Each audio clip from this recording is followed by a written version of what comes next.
out here in Homer on a beautiful Friday, celebrating the life and the unfortunate passing of Dale Planck. One of the speakers that they had at the funeral is Jimmy Phelps. He joins us right now. We're actually in a place right next to the funeral home. This pond that you see behind us is where Dale used to walk his dog, and he used to come through here all the time. And I don't know about you, Jimmy, but man, I can't think of a much more serene place than where we're sitting right now. This is wonderful here, isn't it?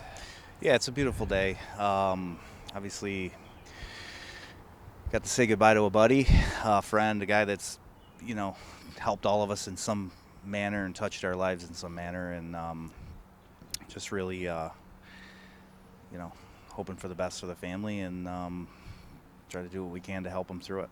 I guess I didn't realize, but you, when you were just getting started, Dale was pretty well established. What was the relationship like between the two of you? Well, early on, like I said in there, it was pretty much just kind of watching his progression, and with, it was very inspiring. You know what I mean? At that age, I hadn't started driving yet. I had always dreamed of being able to do that. I came from, the background. I was at the races my entire life, and at that point when he first started, I had kind of just started helping Roger and my dad on Roger's pit crew, the outlaw circuit. I mean, that was our world. That's what we knew, and had a real big passion for racing, and but in them days you just didn't see youth like that. You didn't see young kids come in and just kind of take the world by storm, and he did it, and he was like the first, and at least that I can remember, and so I watched him in awe, quite honestly, and then obviously,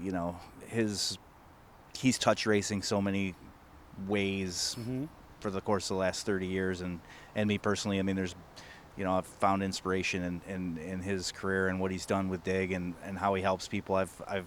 We've gotten to be pretty good friends, and we're always friends. Our families were friends. I respected each other, but I've gotten to know him really well the last few years, and really glad that I did, and we're going to miss him. I think one of the biggest things, and I think it might even been you, the last few years, I think he became a lot more reflective and a lot more thankful for what he had done in his family and everything associated with racing, rather than just, wins and results. Well, is that fair to say? Yeah, without question. I mean, we're all, as we get older, and we get our families and our priorities change some. Yes.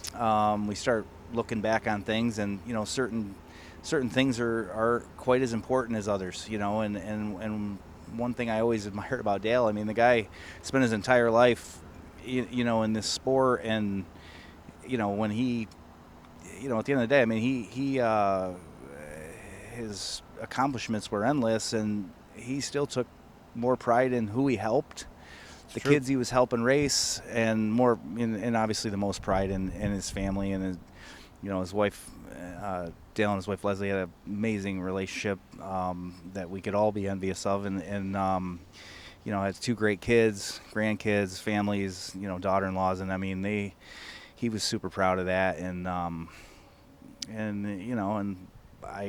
guess you look at that stuff, you're pretty admirable, that he that with everything that he accomplished, that was still his focus and his what he was most proud of. So what kind of things did he show a young, up-and-coming Jimmy Phelps about being a race car, the way to handle yourself, the way to race? What kind of things did he teach you?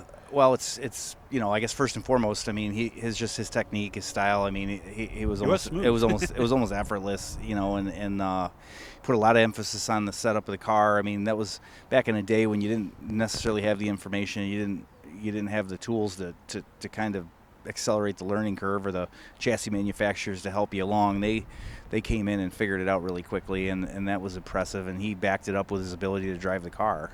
So I guess that was the big thing, and ironically, a little funny story, we left the wake last night, my wife and I, and she looked at me in the car on the way home, and she said, do you ever remember Dale losing his temper on the track?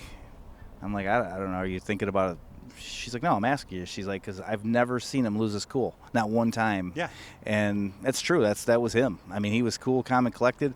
He was super happy if he won, but if you won, he was super happy for you. And that was probably one thing I remember most about Dale was, when it was all said and done, we were all in the same boat, and he was really good that way.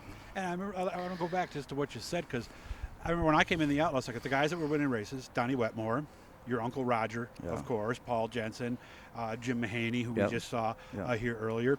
You're right, because really back in those days, young guys didn't win modified races. I guess I really didn't think about it until you Well, just you mentioned just it. you know, especially at 14, you didn't see that, you know. So like at the end of the day, it was awful inspiring for an 11, 12-year-old kid, that's for sure. Yeah, yeah.